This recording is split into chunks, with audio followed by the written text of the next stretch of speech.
My name is Lange and I am your host and energy expert. So do you know the dilemma that you want to protect your energy levels from others, but you still want to be a kind and helpful person? And you might think that if you start to protect your energy, then you might not be anymore such a good friend or listener or colleague or parent.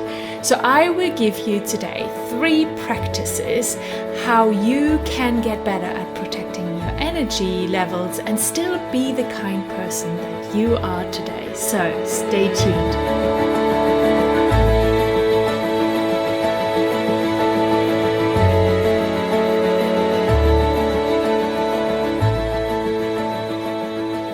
Protecting your energy levels is not selfish. Just remember what you're told by the steward or stewardess at the beginning of a flight. In case of an emergency, put on the oxygen mask on yourself first before you help anyone else. And I want you to make your energy levels a priority, and not just in emergencies, but all the time. That way you're so much more powerful to help others and serve them better. We just had a visit from my husband's family the other weekend, and I had to watch my energy. I made sure that I had some time by myself and that I could take care of myself and sneak in a few short meditations as well. I know if I don't do that, I get very low in energy, and that's when I get frustrated. That's when I get irritated, and that's when I don't like my behaviors anymore. And I bet you can relate to that and think of situations where you already know upfront that a situation will take a lot or all of your energy. This is where the rubber hits the road, isn't it? And if you don't take care of your energy levels more seriously, then you will suffer the consequences of it. And not only you, but everyone else involved as well. Don't think that managing your energy levels makes you self-centered and egoistic. Think about it like that. When you have a full level of energy, you have so much more capacity to help others and to give to others, to give your time and your energy, but at the same time still feel energized and fulfilled in your own life. You can kind of compare it with a full glass or half glass of water. If you just have a half glass full of water, which is your energy level, you have to be mindful where you spend it on and how much water or energy you give away, right? You have to work from a mindset of scarcity and be mindful how much you're giving out, to whom you're giving it out, so you don't run out of water at the end and have nothing left for you. So it's always a tension between how much to give and who can you help. But if you look after yourself first and you have a full glass of water, a full capacity of energy, then all the water that spills out at the top of the glass can go freely to others. You don't have to worry about that you're running out of energy because your glass is already totally full. So everything that you produce, all the energy that comes on top of it can just go easily and freely to whoever needs it in your life. Isn't that beautiful? In this way of living, you do not need to worry about running out of energy, running out of water. You don't need to live by the principles of consequences or regrets or constraints. You can only live a way of this kind of abundance and not being worried about it if you decide to look after your energy levels first before you help everyone else in your life. And this applies not only to the people in your personal life, no, this applies as well to your boss, to your employees, to your coworkers. It's the same principle. You want to live by this in every area of your life. So it shows you the pure magic and it gives you all the energy that you want and that you need in your life to have the most joy and the most fun. Now, we don't usually learn all of this at school or at university, right? So this might be quite new to you, or you would have thought always that the only way to regain energy is to sleep or to eat, like through your nutrition. But there are so many more ways for you to increase your energy, to protect your energy, to watch your energy levels while you're awake. So let's dive into these 3 practices that I have for you today and that I want to share with you. The first one is observe your energy levels. For you to be able to be more in control and protect your energy levels, you need to start understanding them much better than you do already. And you can do that by start to observe them, how they behave. Meditation truly helped me with that. It not only allowed me to observe myself, but it helped me to become more aware and in control of my own energy. I can now literally feel it inside of me. I can feel it go up and down and where it is currently happening when something happens in my life. But the cool thing is to watch yourself when your energy levels are going up or down, depending on what is happening and who's around you in your life. So observe yourself in interactions with people and doing certain things like tasks at work or at home, and understand more of where energy might be taken away from you or where you're actually gaining energy from. When I returned back from my burnout, back to work, I started to learn to observe my energy levels more. I did that when I was in call with people. I observed myself, and the more I began to understand where I would spend more of my energy or less of it, the more I could understand what I need to do more of or what I need to do less of. And when I understand more of that, of how my energy is going up or down, I can look as well and investigate, what does it do? What is the cause of it?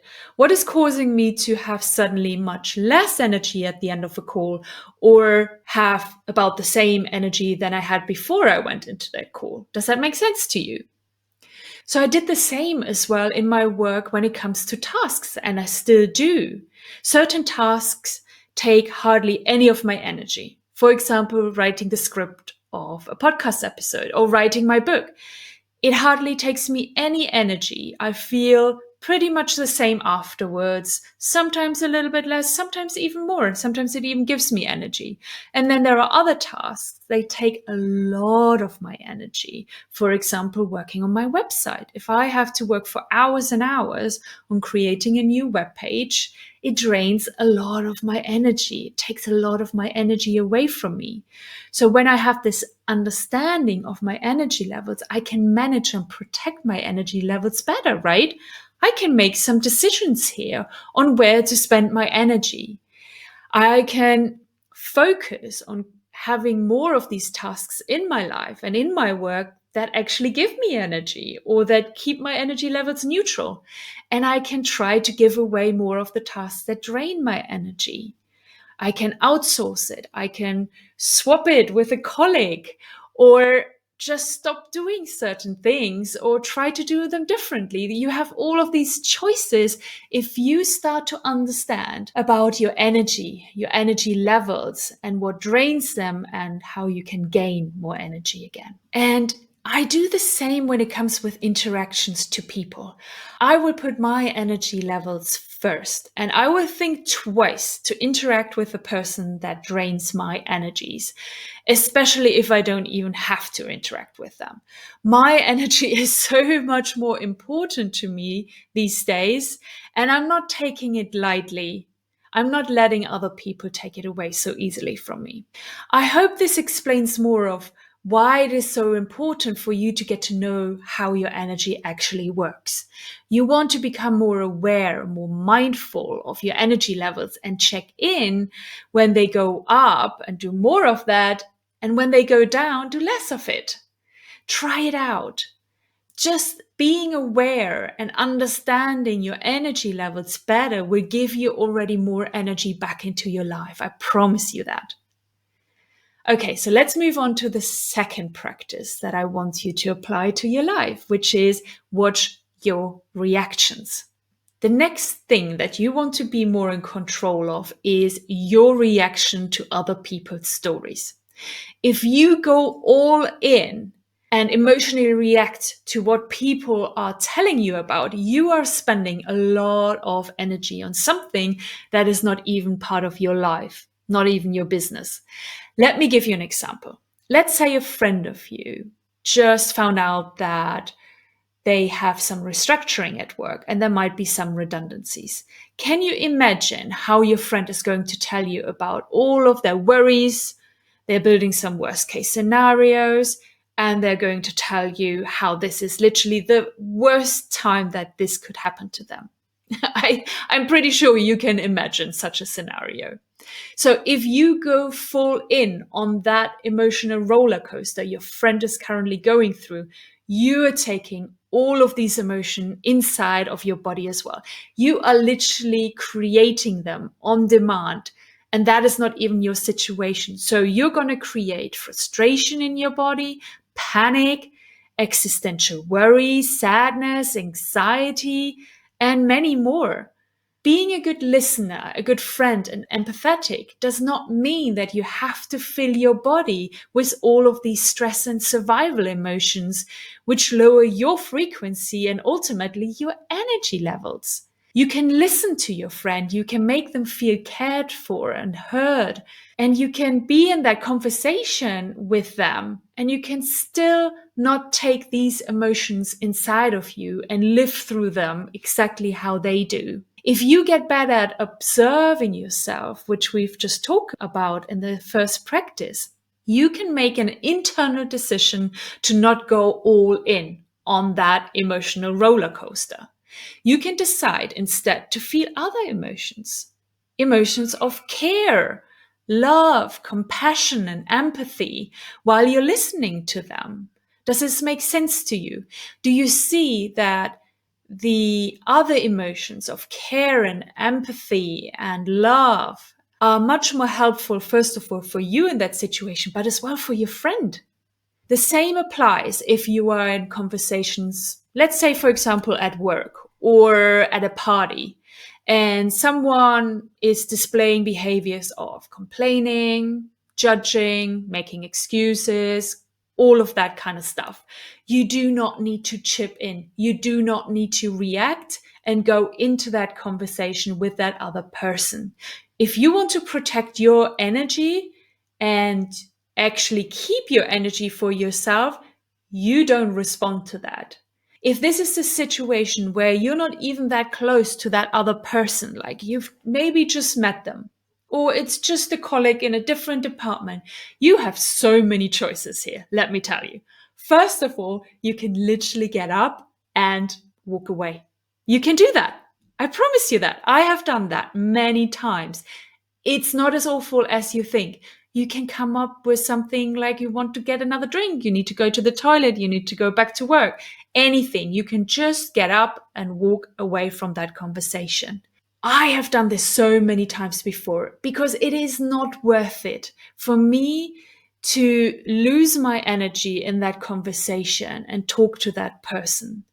My energy and my good mood at that point in time is so much more important to me. And if you feel like you can't really walk away, that's fine as well. But just don't react to their blaming and complaining.